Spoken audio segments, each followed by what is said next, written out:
आज का प्रश्न बहुत ही अद्भुत है, बहुत ही गहरा है और सच कहूँ तो ये सिर्फ गीता को समझने का प्रश्न नहीं है। ये कॉन्शियसनेस, कम्युनिकेशन, टाइम, गुरु तत्व, ट्रांसमिशन को समझने का प्रश्न है। सवाल दो हिस्सों में है। पहला, जब कहा जाता है कि गुरु नहीं गवाह बनो, तो इसका असली अर्थ क्या है? और दूसरा, कुरुक्षेत्र के बैटलफील्ड के बीच जब दोनों सेनाएं खड़ी थी, शंख बज चुके थे, युद्ध ऑलमोस्ट शुरू हो चुका था, तो उसी समय कृष्ण और अर्जुन के बीच इतना लंबा संवाद कैसे हुआ? क्या सच में 18 अध्याय वहां बैटलफील्ड में बोले गए? क्या दोनों तरफ खड़े योद्धा चुपचाप उनकी बात को सुनते रहे? क्या वो साइकोलॉजिकल टाइम था?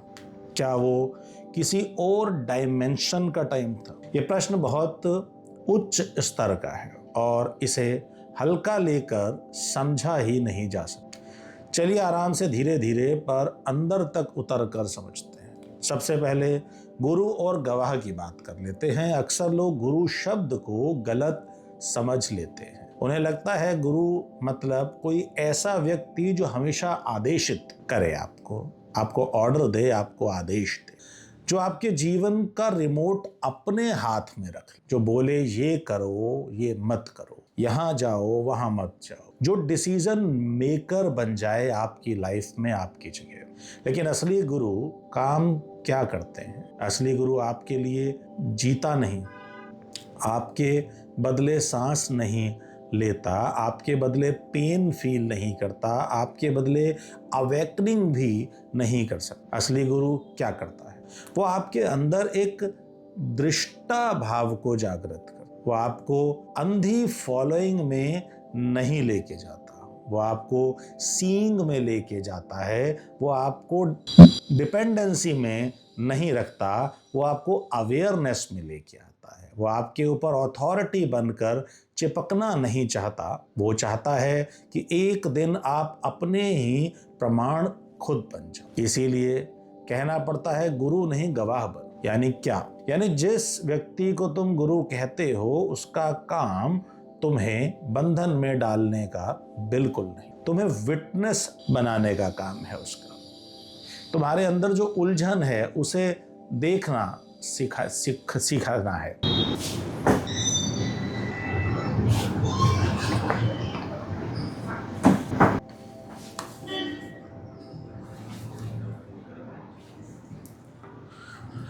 तुम्हारे अंदर जो उलझन है उसे देखना सिखाना है। तुम्हारे अंदर जो संशय है, जो लोभ है, जो भय है, जो अहंकार है, जो मोह है, उन सब पर रोशनी लाना काम है उसका। गुरु अगर सिर्फ हुक्म दे तो आदमी अंधा फॉलोअर बन सकता, लेकिन गुरु अगर गवाही दे, अगर वो केवल आपको दिखाए कि आपके अंदर आखिर चल क्या रहा है, तो एक दिन आदमी खुद जाग सकता है। ऐसी संभावनाएं हैं। कृष्ण अर्जुन के साथ यही कर रहे हैं। वो केवल डू दिस मशीन नहीं है, वो अर्जुन के अंदर जो चलता हुआ कॉन्फ्लिक्ट है उसको पूरी सफाई से सामने ला रहे हैं। वो उसके प्रश्नों को दबा नहीं रहे, वो उसे कह नहीं रहे चुप, मैंने कह दिया तो कर। अगर कृष्ण ऐसे होते तो गीता कभी होती ही। अगर कृष्ण पावर ड्रिवन गुरु होते तो वो एक लाइन में काम खत्म कर देते। अर्जुन मेरी बात मान, मैं भगवान हूं, बस युद्ध कर जो मैं कह रहा हूं। लेकिन कृष्ण ने ऐसा कदापि नहीं किया, उन्होंने ऐसा बिल्कुल भी नहीं किया। वो अर्जुन को स्पेस देते हैं, वो उसके प्रश्नों की इज्जत करते हैं, आदर करते हैं, वो उसके कॉन्ट्राडिक्शन को अनफोल्ड होने देते हैं, वो उसकी वीकनेस को भी सुनते हैं, वो उसकी कंफ्यूजन से इरिटेट नहीं होते, वो उसकी रेसिस्टेंस को भी अलाउ करते। ये गुरु का सबसे बड़ा लक्षण है। वह आदमी आपकी आत्मा पर कब्जा नहीं करता, वह आपकी चेतना को जगाता है। अब दूसरा और बड़ा प्रश्न पर आते हैं, बैटलफील्ड में गीता कैसे हुई? ये सोचने वाला प्रश्न है कि युद्ध का मैदान और मैदान के बीच में युद्ध को रोककर, जहां हर आदमी केवल युद्ध करने के लिए तत्पर है, उसको रोककर भगवान कृष्ण अर्जुन के प्रश्नों का उत्तर देना शुरू करते हैं, वो भी 18 अध्याय। आखिर कैसे हुआ?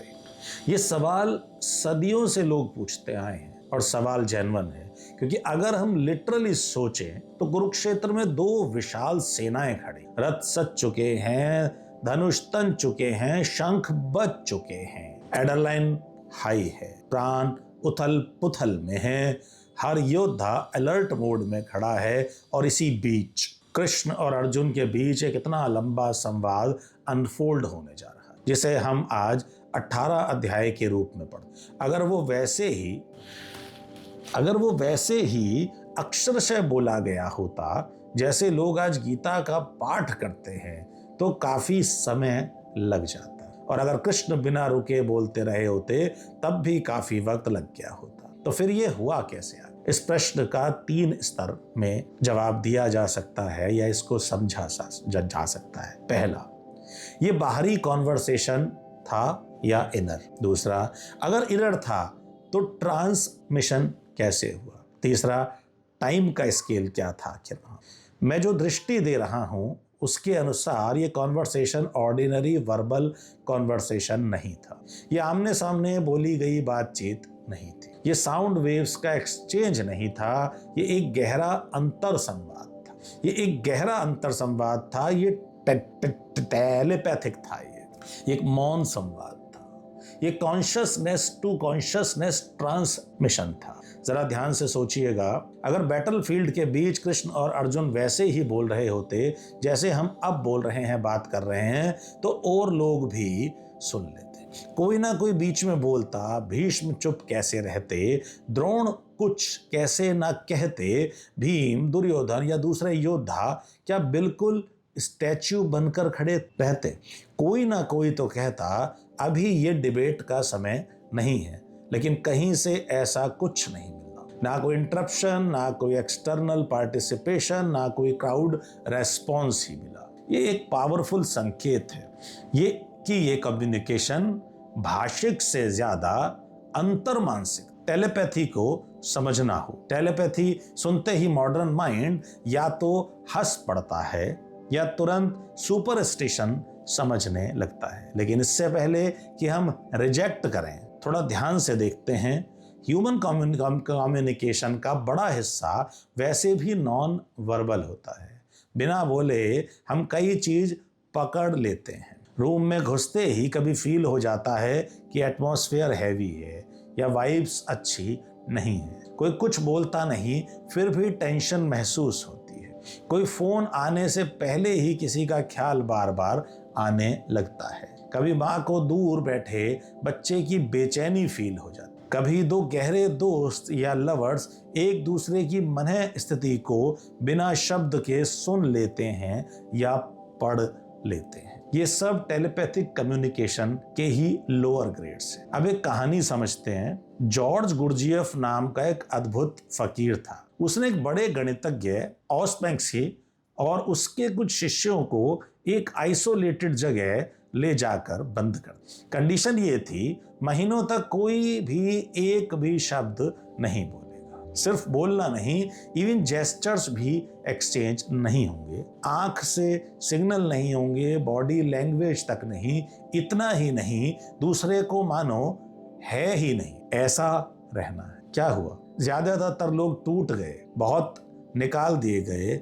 बहुत कम लोग थे जो कि टिक पाए, और जो टिक पाए उनके साथ कुछ और ही होने लगा। जब दूसरा धीरे धीरे कॉन्शियसनेस से गिरने लगता है तो मैं भी धीरे धीरे गिरने लगता है। क्यों? क्योंकि मैं और तुम एक ही रिलेशनल पैटर्न के दो पोल्स हैं। अगर मैं सच में तुम्हें भूल जाऊं तो मेरा ईगो भी टिक नहीं सकता। मैं को तुमसे ही शेप मिलती है। ये बहुत गहरी बात। हम सोचते हैं मैं इंडिपेंडेंट हूं, या मैं शब्द इंडिपेंडेंट है। नहीं, अक्सर मैं रेस्पॉन्स है, रिफ्लेक्शन है, रिएक्शन है, दूसरे की उपस्थिति के अगेंस्ट खड़ा एक पोलैरिटी है।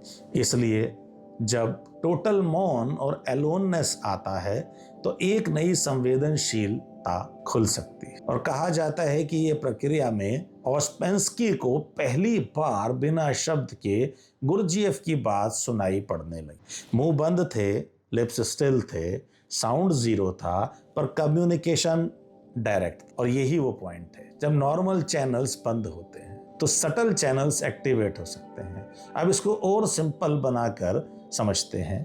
आप घर में एक एक्सपेरिमेंट कर सकते हो। एक छोटे बच्चे के साथ अंधेरा सा रूम, बच्चा एक कोने में, आप दूसरे कोने। बच्चे से कहो आंख बंद करो, सिर्फ मेरी तरफ फील करो, और आप अपने अंदर एक ही शब्द बार बार दोहराओ, जैसे गुलाब गुलाब गुलाब या रोज रोज रोज।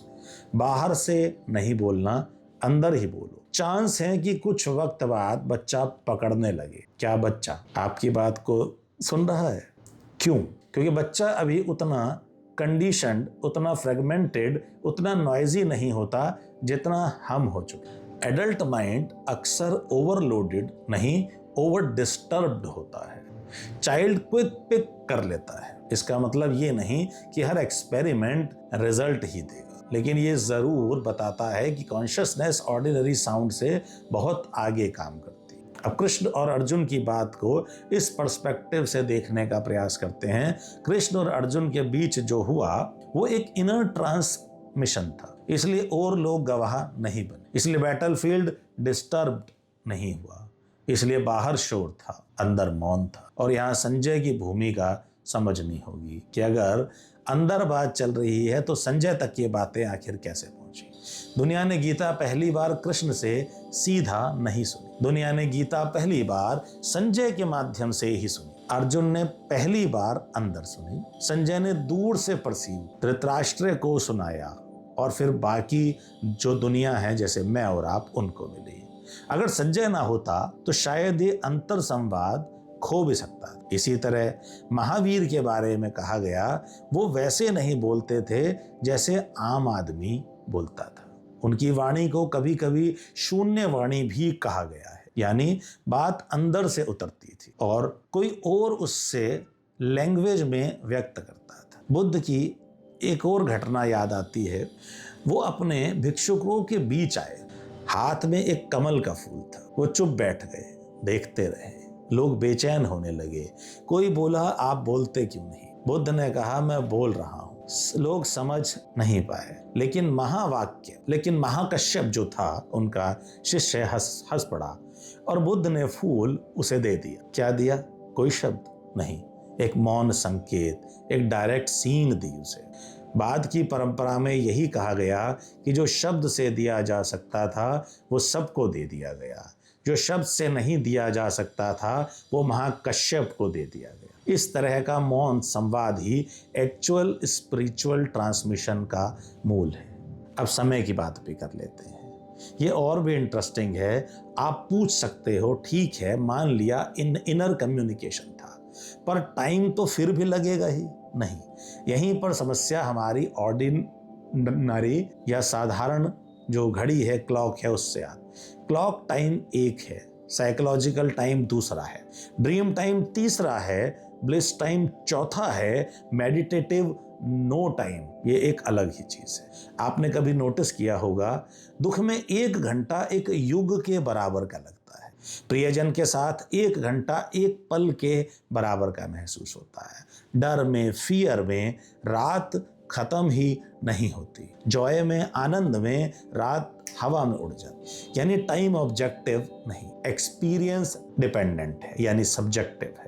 सपने में आदमी पूरी जिंदगी जी सकता है और जाग कर देखता है सिर्फ 1 मिनट बीता है। आखिर क्यों? क्योंकि ड्रीम टाइम का स्केल अलग है। इसी तरह इंटेंस इनर स्टेट्स में टाइम कंप्रेस या डिसॉल्व हो सकता। जो डांस में खो गया, जो ध्यान में डूब गया, जो प्रेम में पूरा मेल्ट हो गया, पिघल गया, उसे मालूम है कुछ क्षणों में बहुत कुछ घट जाता है। जीसस ने कभी कहा था, there shall be time no longer, यानी एक ऐसी अवस्था है जहां ऑर्डिनरी सिक्वेंशियल टाइम का अर्थ समाप्त हो जाता। बुद्ध, महावीर, लाओ, जीसस सबने किसी ना किसी भाषा में कहा है, आत्म अनुभव का क्षण कालातीत होता है। तो टेलीपैथिक या इनर कम्युनिकेशन का टाइम स्केल ऑर्डिनरी क्लॉक से मेजर नहीं किया जा सकता। एक पल में इतना अनफोल्ड हो सकता है जिसे लिखने में घंटों लगेंगे। यहाँ एक और सटल डिस्टिंक्शन समझिए, एक्सपीरियंस साइमल्टेनियस होता है, एक्सप्रेशन लीनियर होता है। आप एक रूम में घुसते हो और एक ही पल में बहुत कुछ देख लेते हो, लेकिन अगर मैं कहूं लिखो क्या देखा, तो आपको लाइन बाय लाइन, शब्द बाय शब्द उसे कागज पे उतारना। आप किसी इंसान को एक ही नजर में फील कर लेते हो, लेकिन उसके बारे में बोलने के लिए लंबा वाक्य, महावाक्य लगेंगे।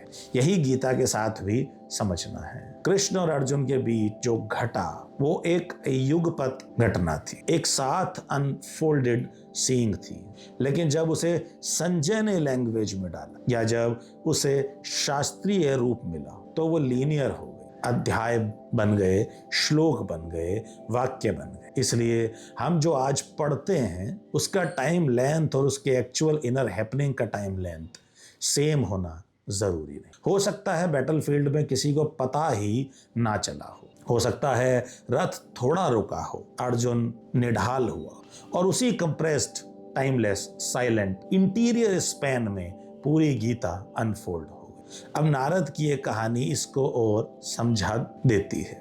नारद ने सुना जगत माया है, उन्हें समझ नहीं आया। भगवान से पूछा जो है वो माया कैसे? भगवान ने कहा कि पानी ले आओ। नारद गए, एक घर का दरवाजा खटखटाया, एक सुंदर युवती मिली, फिर कहानी बढ़ गई। विवाह, बच्चे, वर्षों का जीवन, सुख दुख, बुढ़ापा, वध और विनाश, रोना, बिछड़ना।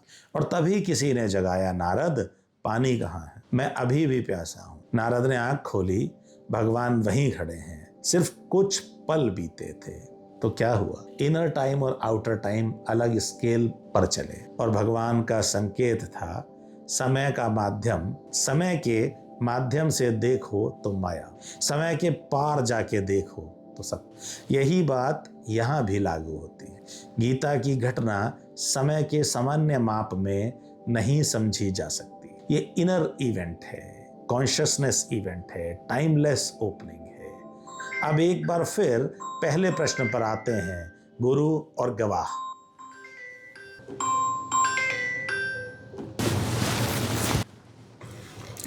कृष्ण ने अर्जुन के लिए जवाब रेडीमेड नहीं थोपे। वो उसके पल प्रतिपल साथ रहे, वो उसके भय के विटनेस हुए, वो उसके संशय के विटनेस हुए, वो उसके मोह के विटनेस हुए, उसके कोलैप्स के विटनेस हुए, गवाह हुए, साक्षी हुए। और फिर धीरे धीरे उसके विटनेस को जगाया। असली गुरु, असली कोच, असली मेंटोर वही है जो आपकी फ्रीडम छीन कर आपको फॉलोअर ना बनने दे, बल्कि आपको इतना जागरूक कर दे कि आप खुद अपने अंदर के झूठ और सच को देख पाएं।